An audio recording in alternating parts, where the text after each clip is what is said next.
Buenos días, good morning. Bajo el tema Escuelas que piensan. Good morning. Today we are gathering here to speak about thinking schools in this last day of our conference.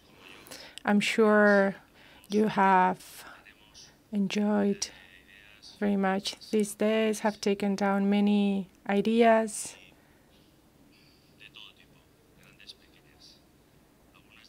Some of them need to be processed in order to build thinking schools. I think that the title, Let There Be Light, is very appropriate in order to launch these thinking schools. So we are going to have 7 big light focuses that I hope that you will enjoy. Some of us have already listened to the speakers in other conferences, and so let's listen to them and then bring this information to our schools. Thank you very much.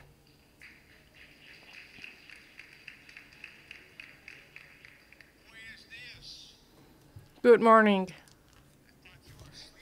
For a minute, or your brain's exploding from 5 days at this conference. I know I was awfully tired last night when I got back to the hotel after all this thinking that's gone on all week. It's a wonderful conference, the ICOT.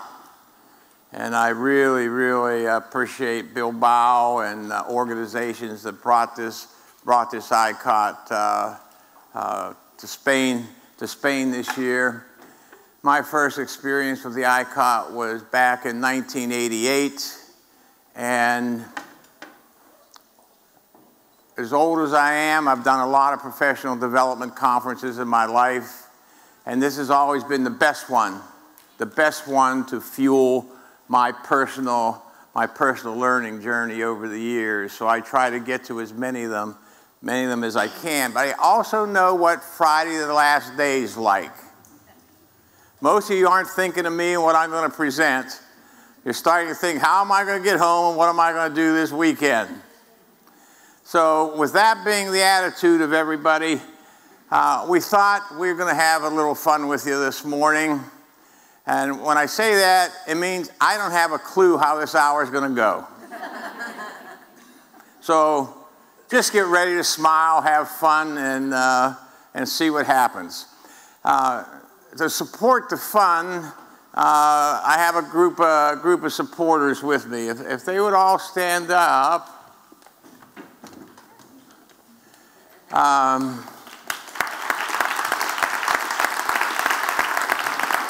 That's all we're going to do to impress them. I think we're on to Martin Renton, who's the talker right in front. He lives in the UK. His house was struck by lightning the night before last. But he is managing director of JN Partnerships, James Nottingham's company. And James has made a couple presentations here at the conference this week, and as you did as well. The slightly gray-haired man in the back is Tony Magruder. He's from Brisbane in Australia. He travels the world a lot now because he's mostly retired, but he still consults for his old organization, the Australian Council of Education and Research. He still does a lot of work for them. Hopefully you've gotten to see Brendan Spillane this week and hear his beautiful Irish voice and all of his good thinking. Brendan Spillane runs his own company out of Perth in Western Australia, and he helps organizations all around the world grow and improve. The shortest member of our group is from Norway, Tonsberg, Norway, beautiful part of the world. Ronheld ICHASEN, who plays with grandchildren a lot now, but I got to know her when she was the principal of Hogsness Kindergarten and Primary School in Tonsberg. A beautiful, beautiful, wonderful principal when she was working. Next to her is a Swede, Britta Sundin. She looks so happy today because her and her husband Bent ran the ICOT in Norrköping, Sweden in 2007. She also is a regional leader in the Norrköping education community. And the reason she's smiling more than everybody else, she knows what the conveners of this conference are doing today. They're looking very, very, very tired and can't wait for the end of the day. Next to Britta is a Kiwi. Her name is Mary Wilson. She made a nice presentation yesterday. She lives in Auckland, New Zealand. She's the principal of Baverstock Oaks School in Auckland. And the man with no hair like me, down below me, he's our good friend and colleague, Frederick HOPER, from Hujunga, Sweden. And he was a long-time school principal and now has his own education consulting company. And then there's me. I'm still Bill Martin like I've been all week if you've seen me before. I'm from the US of A. 6 countries. 6 countries represented here. 12 years ago, I didn't know any of these people existed on the face of the earth. One man has brought us all together. Unfortunately, a man's not here today.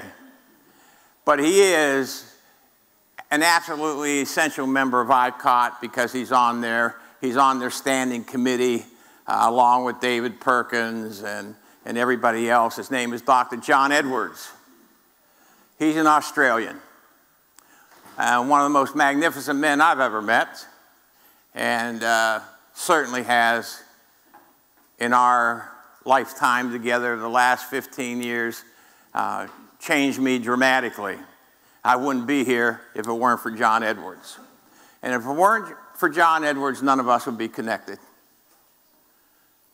None of us would be connected. So let's give John Edwards back in Australia a round of applause for at least making us come together across all these countries. If you'd like to sit and relax for a while now, I'll put you to work later again. But through John,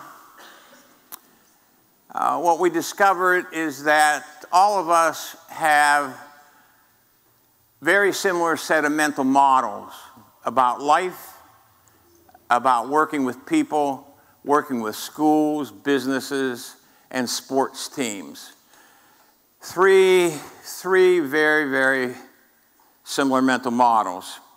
12 years ago, when John and I hooked up as partners, we decided to use these 3 mental models and establish a network of schools around the world who might have the same beliefs as us. And as John and I started on that trail together, all of these people in front of me, we met along the way. They had the same mental models. And now I live up in a mountain by myself in Colorado. When I'm there, it's my wife and I, the deer, the quiet, often snow, there's no people around me at all. So I have no social life. The only place I get invited to dinner is outside the United States of America by these people. If they think I'm treating them well enough, they'll have my wife and I come over and have dinner with them. So my social life, even my social life, is through all these people today. Here are our mental models that drive everything we do. It comes from the hour in our education network. The O stands for owning your own future. You've seen a lot of talk here at the conference this week. None of that talk can do anything for you. None of it. None of it. The only people who can make you change are you and the people you work with inside the school. You must own your own future. Nobody else is capable of doing anything except you. So, how far you want to improve, how much you want to improve, depends on your own determination and passion to do so. I can't help you. Brendan can't help you. Martin can't help you. Nobody you know outside your school can help you. It's you. You must own the future of your school with all the people in it. That's the only place anything good is going to happen. I have heard that message by countless presenters here today and throughout the week. I've heard that message. You have to take responsibility for yourself, and you have to own your own future. So that's what the O stands for. The U stands for unifying around a shared vision. Each of us has a personal vision. If you're at my first presentation this week, you know the vision I have with my wife, being alive with her at age 80. And every organization we work with, one of the first things we do is we help them unify around the shared vision, because you have to have a clear picture of where you want to go together.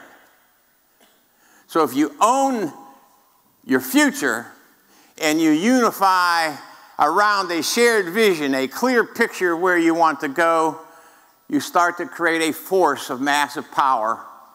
And if you're in the school business, massive power for teaching and learning.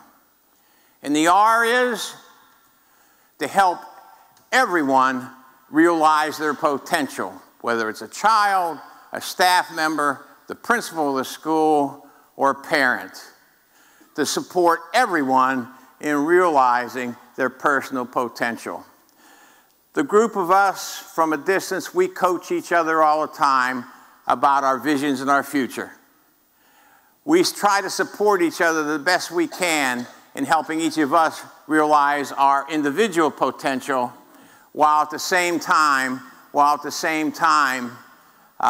in all the organizations we work with, every individual human being in that organization needs to be supported in realizing their human potential to the best of their ability. Those are the three mental models, the three values and beliefs that have connected us over the last 15 years because of Dr. John Edwards. Take a couple of minutes and chat with each other. When you look at owning your own future, being unified around a shared vision, and helping everyone in your circle of influence realize their own potential, how's that compared to the mental models you're living right now as a person or as a member of a school or part of an organization? Have a chat about that.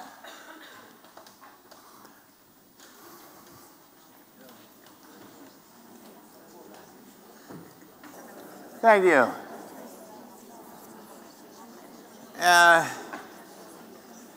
Another one of our core beliefs as we work with people is that we must ensure every voice is heard.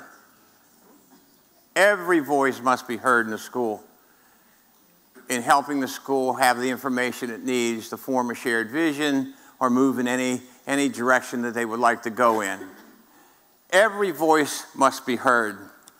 So a lot of our processes are around building consensus. And I reminded everybody earlier this week in one of my presentations how I found out about consensus 49 years ago. It was the day after I got married. It's the day I woke up. Uh-oh, I can't ever have my own way ever again. That the best we could ever do is my wife and I together could make better decisions than either one of us could make by ourselves. And we've struggled and struggled to make that the reality of our life now for 49 years. It must be working because we have our 50th anniversary later this year. One of my favorite quotes that has come from hearing every voice is this one. I'll let you read it.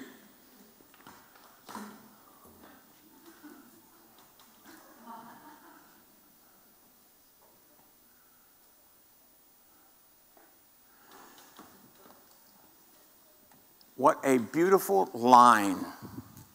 When voices are heard that are usually stilled. How many people work in your schools who have voices that are never heard? Never heard. What a loss. What a loss that you can't bring every voice to the surface and be heard so that you can come to really, really high quality consensus. The reason shared visioning is so important is described in this mental model of proactivity by Robert Fritz. If Peter Senge, who wrote The Fifth Discipline, were on the stage, he'd have a big rubber band right now. And he'd stretch the rubber band apart. He would say, the top part of the rubber band is your vision, where you're trying to get to. And the bottom part of the rubber band is your current reality, where you are today. So, to move your vision, you have to cross that space from your current reality to your vision. And that creates two types of tension in you. Two types of tension in you. Reactive tension and creative tension.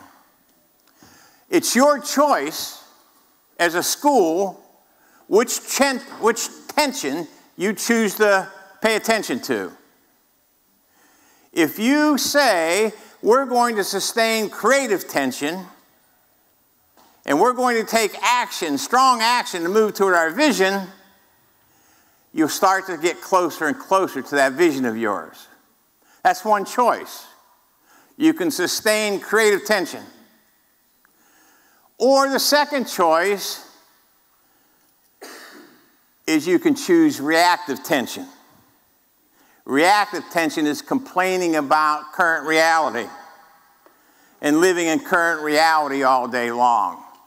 In my country, the reactive tension, the emotional tension is palpable in every school you go into. All they're trying to do is give our kids tests every day. We got this new core curriculum coming out. Now we have to do another. As soon as we have a new president, there'll be another curriculum come out. They're making me do this, they're making me do that. Whinge, moan, groan. You walk into a staff room that's wallowing in reactive tension, just whinging and moaning. It's trying to walk through cement. And nothing happens. Nothing happens from living in reactive tension. It's all about your emotions and trying to get rid of them. The key is to sustain creative tension, and the best tool to do that is have a strong, clear, shared vision of where you want to get to. So you know what actions you can take to be creative and move towards that. That's where we always see great progress.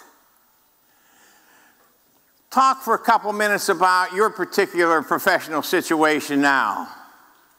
What tension have you chosen to use? Are you reacting and complaining about your current reality? Or are you sustaining creative tension and really working to try to move forward. Have a chat about that for a couple of minutes.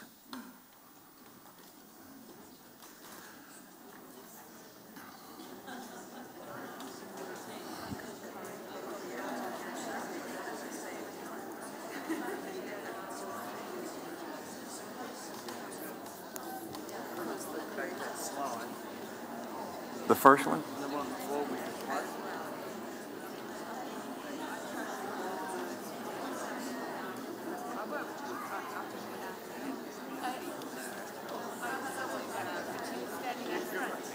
Can I have that slide again? This is what I call having fun. Yeah.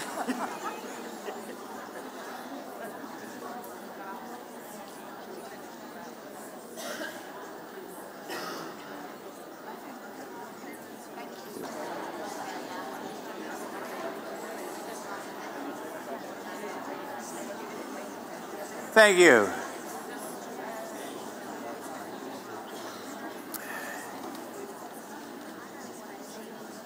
Thank you.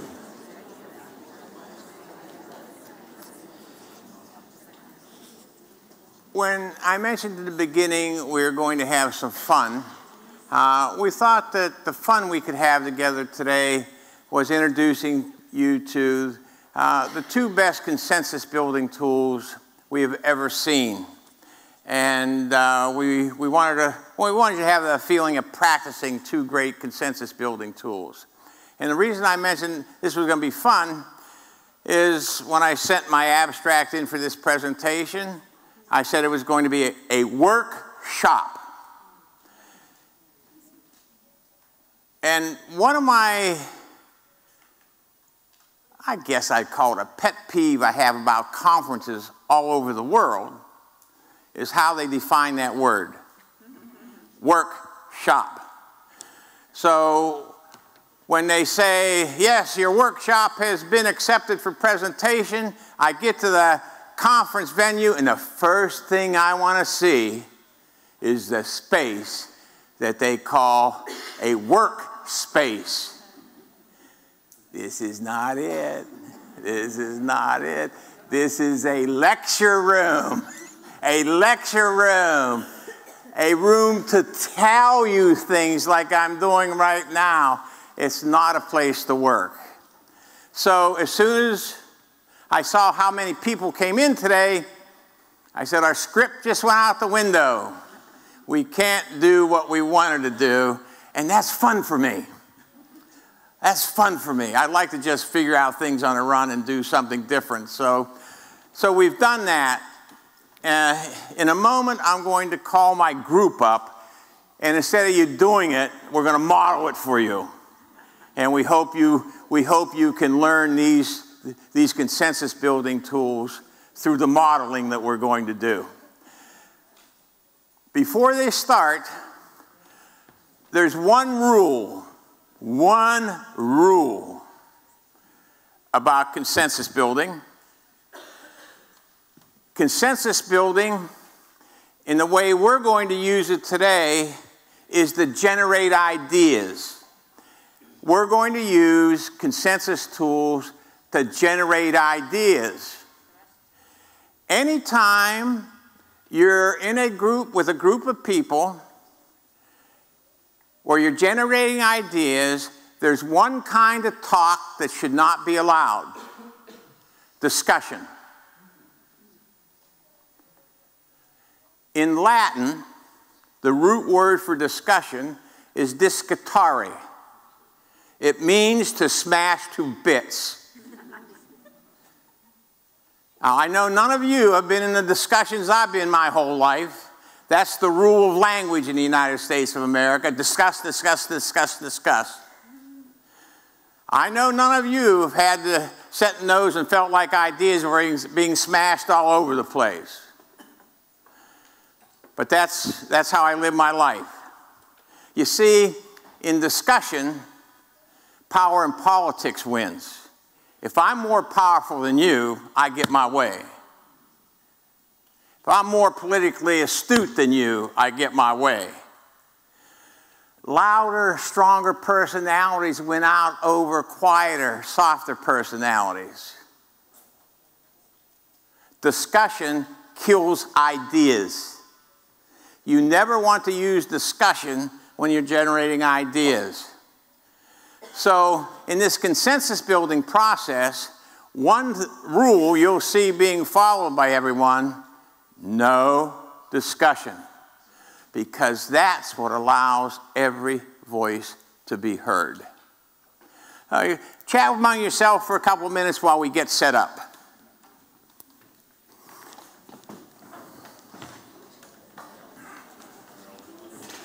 We want to put it out front here.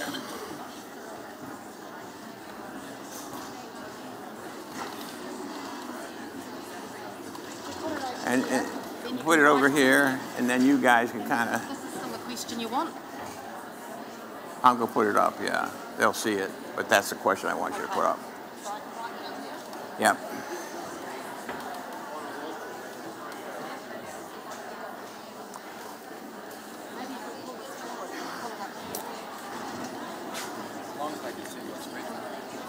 Okay. Okay. We might need you guys. We ready to try? Yeah. All right.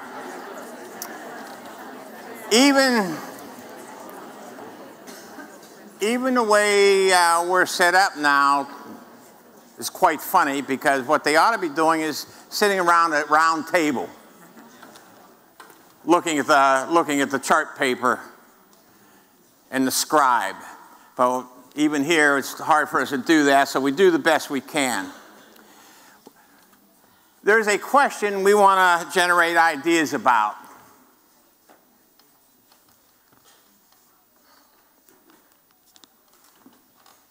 What are the key behaviors of leaders who lead a school to positive and successful change? That's the question we want to generate ideas and come to consensus about. So we use the first tool. The first tool is called classic brainstorming. When I say we're going to use classic brainstorming, everybody says, oh yeah, I know that tool, I know that tool. But adults cannot do it. Kids can, but adults cannot. Adults do not know how to brainstorm because of that one word I mentioned earlier: discussion.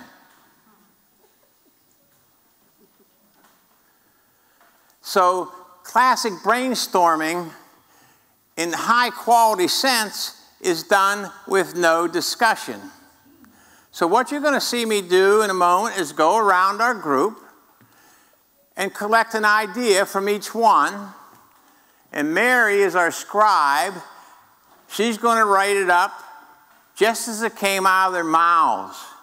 She's not going to interpret it. Just as it came out of her mouth, she's going to write it up. And as she writes it up, because of our language difficulty we have, I will read it so that their answers transcribed into Spanish. Okay? You ready? We'll start at the UK end of our consensus building team. To listen to people to better understand them. Listen to people to better understand them.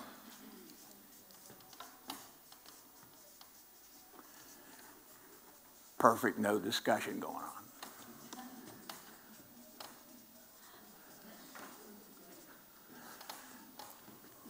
Brendan. Draw a clear picture of what the change looks like when it's successful. Draw a clear picture of what the change looks like when it's successful. Nice idea, Brendan. Do you think? Yeah. No discussion, please. No. Huh? Really? No discussion. Oh, okay. No discussion. Brendan, sorry, draw a clear picture of what the change looks like When successful. Often when we're doing this in school, I'll tell a school staff, I'm the discussion policeman. Ownership to what we are doing. Ownership to what they are doing.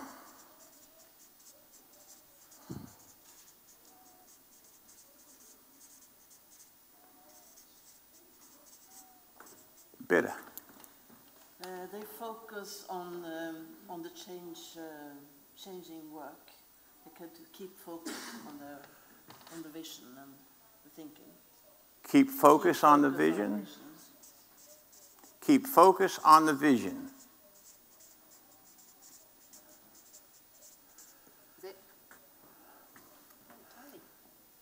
Be evidence-based. Be evidence-based.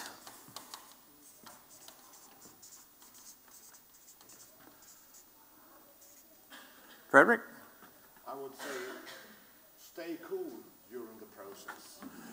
Stay cool during the process. What do you mean by cool? No discussion. No discussion, please. Mary? Be open to learning. Be open to learning.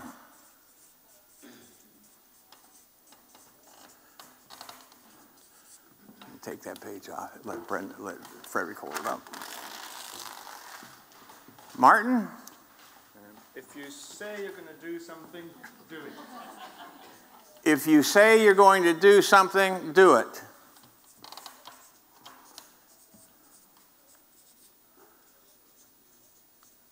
Brendan? If you say you're not going to do something, don't do it. If you say you're not going to do something, don't do it.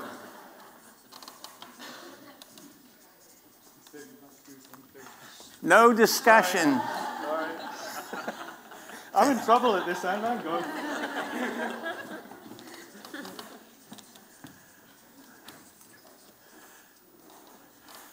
Pass. Pass. She doesn't have an idea. She says pass. When it comes around to her again, she has another idea, it goes up. Be brave enough to let other people around them grow. Be brave enough to let other people around them grow.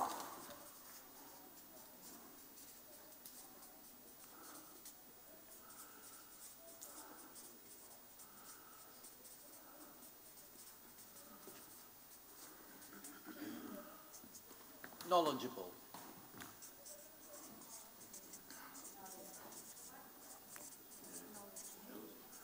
Knowledgeable.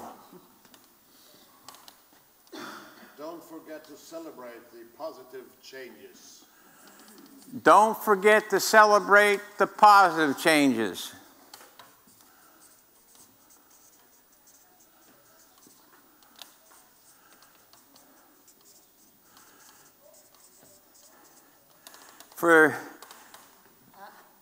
Normally in classic brainstorming, you go around and collect ideas till everybody passes.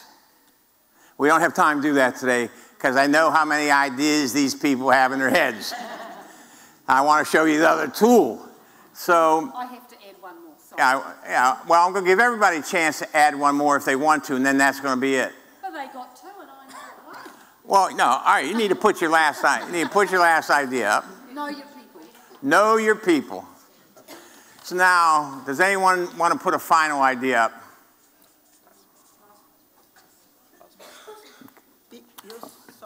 Be there for the staff when it's storming. Be there for the staff when it's storming. Be there for the staff when it's storming.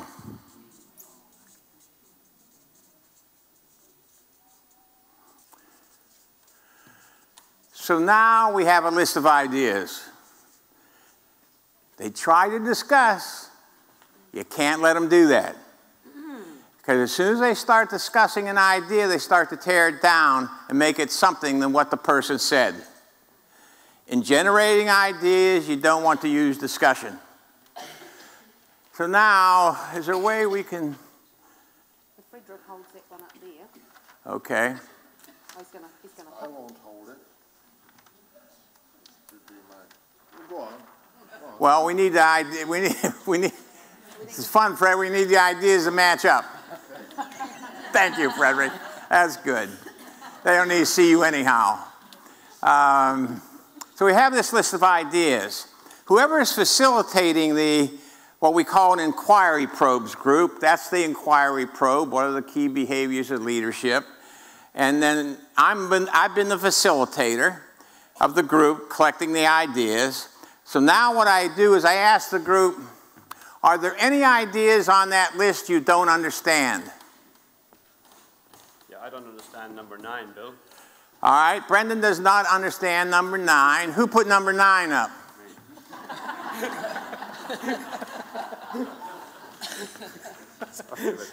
You can't get the staff food there. Are there any ideas up there that someone doesn't understand? Tony? I don't understand what staying cool really means. All right, what number is that? 6. Number 6. Tony doesn't understand number 6. Stay cool during the process. Who put number 6 up? Frederick. Here, I'll hold it now, Frederick. Okay. What do you mean by number 6? I mean, as when the process is going on, there are lots of impressions and lots of talking, and people are in some way trying to get away from it. And you think this will never work as a leader. I don't think I would manage this. Just stay cool. Yeah, time. Let the process go on. Yeah, what Frederick's basically saying is, when everybody else is in panic, stay cool, stay calm. Am I right? Yeah. Okay. Any other ideas you don't understand?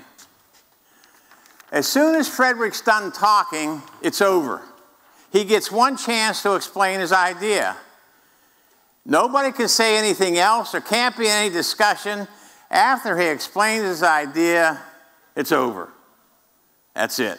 And then you do the same for any other ideas that people want more information about.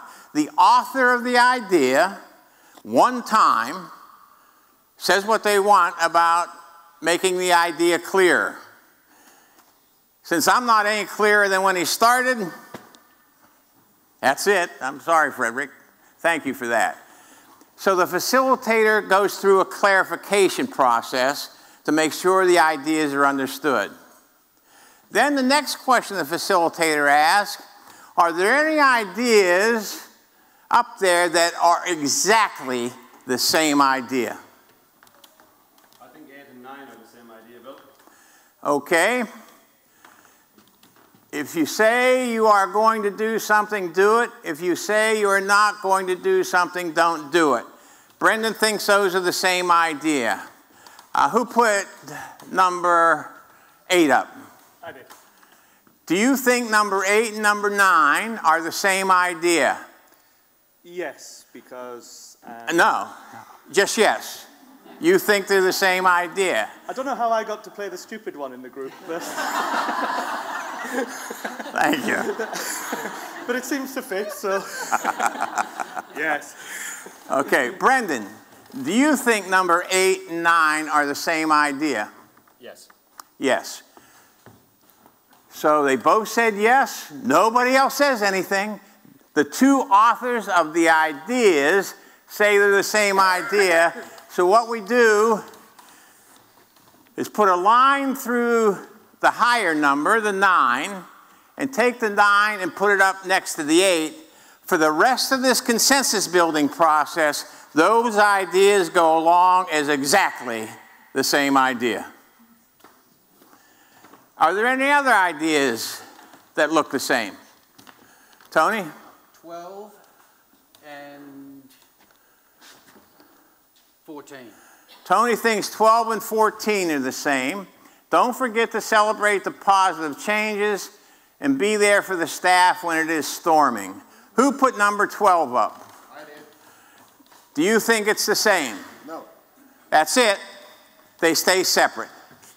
As soon as one of the authors says no, they're not the same idea, that's it. No discussion, they stay separate. Are there any other ideas? Okay. So now we're satisfied, we've clarified, and we've brought the ideas together that are exactly the same. Now we use a consensus building tool. We've been using it for 15 years now. I keep trying to find better ones. I think somewhere, somebody is going to invent a better consensus building tool in the world that we can use to come to consensus, but we're still using the one we started with. It's a voting technique called 10-4 voting. Here's the way it works. Every one of these people now have 10 votes to spend on that list. 10 votes. And there are 3 rounds of voting. We'll go around 3 times. Round 3 times. They can't spend more than 4 votes in any one round. 4 votes is the maximum they can spend in one round. So watch how this works.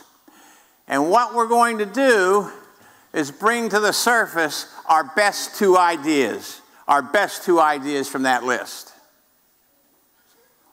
Frederick, we're going to let you vote first. We're going to go around this way. Okay. Here, I'll hold this one for everybody.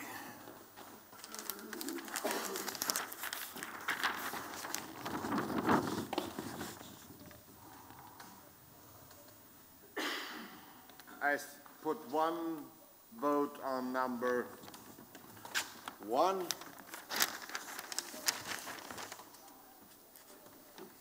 Yeah. And 2 votes on number 12. Your turn, Mary. I'm going to put 2 on number 1.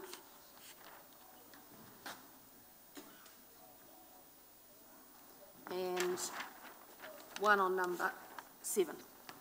Notice she's using hash marks instead of numbers. That's very important in this technique to use hash marks.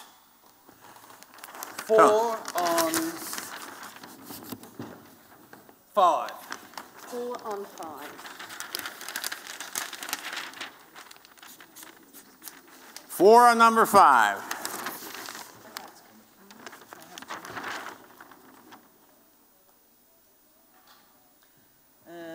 2 on number 4. 2 on number 4, and that's it? Yep.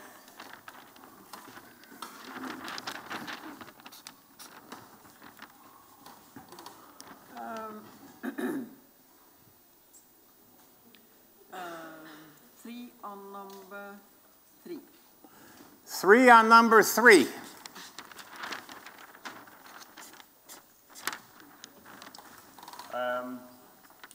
2 on 2 and 2 on 12. 2 on 2 and 2 on 12.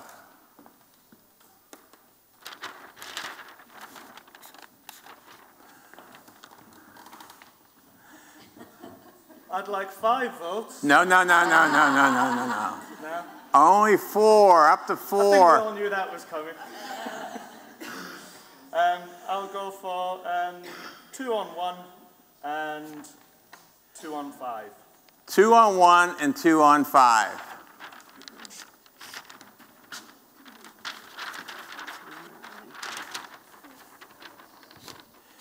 The first round of voting is over. Now we're going to go to the second round. Frederick? No, I think I have to be a little bit strategic and look which one will, well, I put my 4 on, no, 2 on 5, the evidence-based.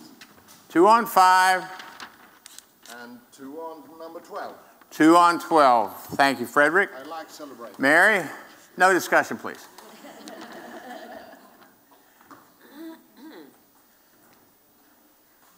I'm going to put 2 on 1 and 2 on 3. Thank you. Tony? 3 on 5.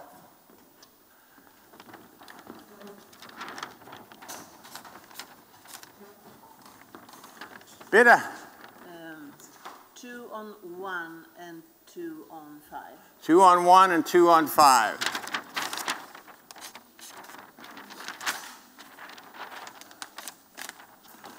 And Ron Held. 1 on 1 and 2 on 3. 1 on 1 and 2 on 3.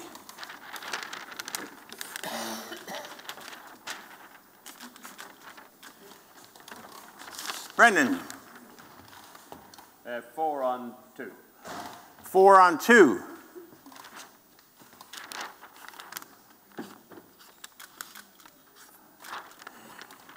Martin? 4 on 8. 4 on 8. Now we're ready to do the final round of voting. And this is when you're voting up 2 ideas. This is like me working with my wife. When I see I'm not going to get my own way, I have to start, what's the next best idea I could get out of her? What's the next best idea I can get to the top? And so this is what really happens in this last round. You feel the consensus building in this last round, because you find out you have to start giving up on your favorite idea and saying, uh-oh, I better get my next best idea, try to get it to the top. Oh, Frederick, last votes. Last votes, and you know now I really have just 3 votes left. But I can cheat and say I would put my 4 votes. You can never cheat with a group of teachers. I've been counting your votes, Frederick. Right. I put my 3 votes on, no, I put 1 vote on number 1 and 2 votes on number 12. 2 on 12, 1 on 1.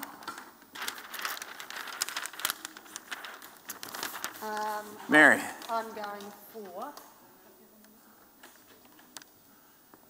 4 on 3. 4 on 3. Tony.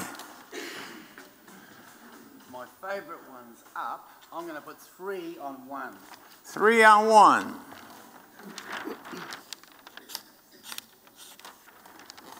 Bitta.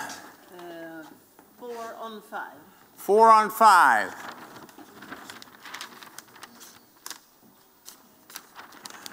Ronheld. 4 on 3. 4 on 3. See, if we're at a round table, this would be going so much smoother and faster. Brendan.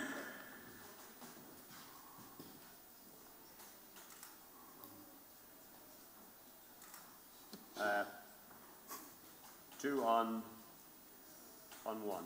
2 on 1.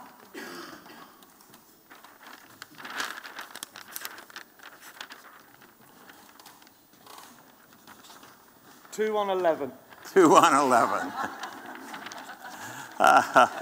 So while Mary is adding things up for us, notice what happened using these 2 tools.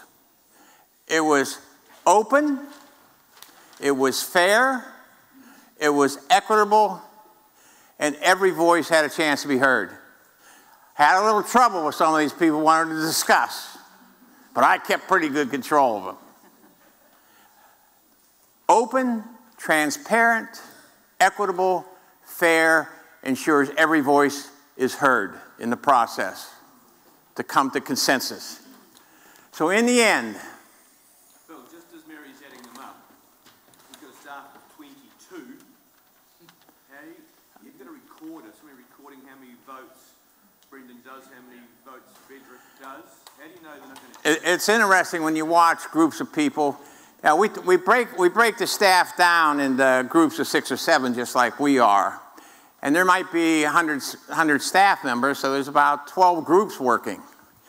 Some groups look at each other in the eye and say, oh, I know you're not going to cheat.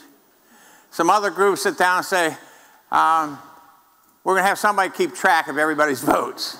So, it depends on the feeling of that particular group about that. We actually have 3. We ended up with, our biggest number was 17, be evidence-based. Our second biggest was number 1, to listen to people to better understand them. And the third was ownership to what they are doing. And Mary's saying those are by consensus, those were the 3 most powerful ideas that came from this particular inquiry probe group. What we would do in a school is these 3 ideas would come down and be added to all the other groups' top 3 ideas during the day. At the end of the day, each of us would get the best ideas from all the groups. We'd sit down with that list of best ideas, and we'd take a private vote. I would look at all the best ideas that came from all 10 groups about this probe, and I would say, where do I want to put my 10 votes? And that brings to the surface the consensus of the whole staff, that final vote at the end of the day, which is a different part of the process we use. And then those ideas that come to the top, and we use 8 questions when we go into business, elite sport teams, or schools. We use 8 questions to draw ideas out of everybody. And at the end of the day, when those best ideas from everybody are voted to the top, we then transform that into a written document called the Shared Vision of the Future. The Shared Vision. A powerful shared vision where every voice was heard. Everybody had a part in designing it. It comes from the hearts and the lived lives of the people in that school, the school they own. And it creates a powerful force for moving forward. Many of the people behind me were principals who went through this process. And I'd like to ask Ron Held, you took Hogsness through it. Let me see if you can speak into that a little bit. Okay, that's okay. Yes, I took Hogsness through this vision journey, and that was for 3 years. We had support from Bill and James Nottingham those 3 years. And it was storming, and it was, we were in the pit many, many times during that process or journey. But we saw the light after 4 years. Then we really felt that now this vision is ours and it's living, and it led us in what we were doing. And the real proof, just to be very short to tell this story, but it could be very long, but I haven't time. But in 2012, that school was closed down because the students were fewer and fewer, and they had no reason to let it go on. But that was a pity, I think, a great pity. But the teachers, they were spread out on all the other schools in the area. And after half a year on these new schools, they came to me, wrote to me, and told that now we really see what that vision, our shared vision, did with us, and how important it was for the school and for what we were doing and what the students were learning, not at least. So that it was a great success. How many years do you think, you told me this, how many years did the vision prevent them from closing the school down? 6 years. 6 years. Yeah. And our long-term plan was for 6 years. So, yeah. Thank you. And Mary Wilson is from Baverstock Oaks. 11 years ago, I got the job as a foundation principal for a brand new school in Auckland, New Zealand. High immigration, 54 different nationalities. We started this process in 2005, and the shared vision is still alive and kicking, and we're into our 11th year. We've grown from 59 students to will be 800 by this Christmas, from 11 staff to 70 staff. And the shared vision has allowed us to have a mantra that we use from advertising for a new position, we use it in interview, we use it in induction, it informs everything we do. And from the shared vision, teachers go into a research process. Sorry. Thank you. Teachers go into a research process, and from their research, and that takes them for a full year, that then becomes the streams of your strategic plan. So as a principal, the most wonderful part of this process is you've actually got everybody in the organisation designing the engine to run this, to get it going, so everybody owns it and they take it forward. I've never been anywhere longer than 7 years. I had that 5 to 7 year itch thing. If you haven't made a difference, time to move on. And what this process has taught me is that when you do stay, it's actually harder to sustain and innovate than it is to move on and start again, but it's so much more challenging and exciting. I work in a lot of other schools across New Zealand and helping them go through this process. I work with Bill and in many other schools. And it's really powerful to see the research and the practitioners coming together and actually making sustainable change. But what's fantastic about it is it's owned by the school and by the group of people who are driving it forward. It's not someone coming in to fix you up. It's taught me a wonderful life lesson. Any of you that know me, I always used to be in a big fat hurry.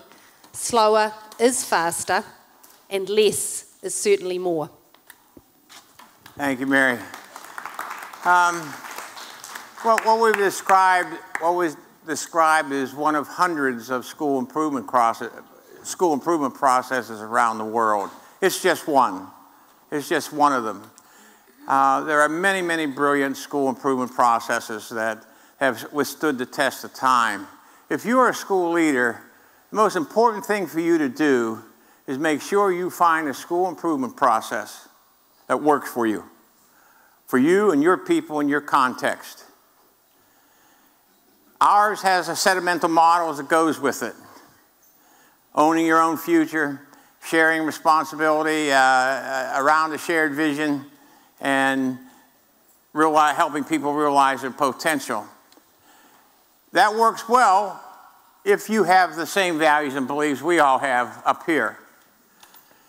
If you don't have those values and beliefs, you don't want to waste your time with us.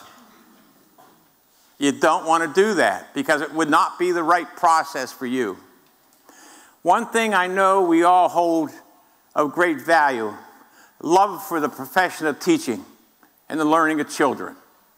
And we wouldn't want to do anything to prevent you from being the best you can be wherever you are. And we don't know what that is. You do. You do. And Brendan has been one of my best teachers for a long time, ever since I met him. And he tells me, I hear this a lot more from him since I'm 72. He says, Bill, life is this little space between these two gigantic spaces. You don't want to waste a day. Go out and don't waste a day. Make great things happen for children wherever you live. And thank you.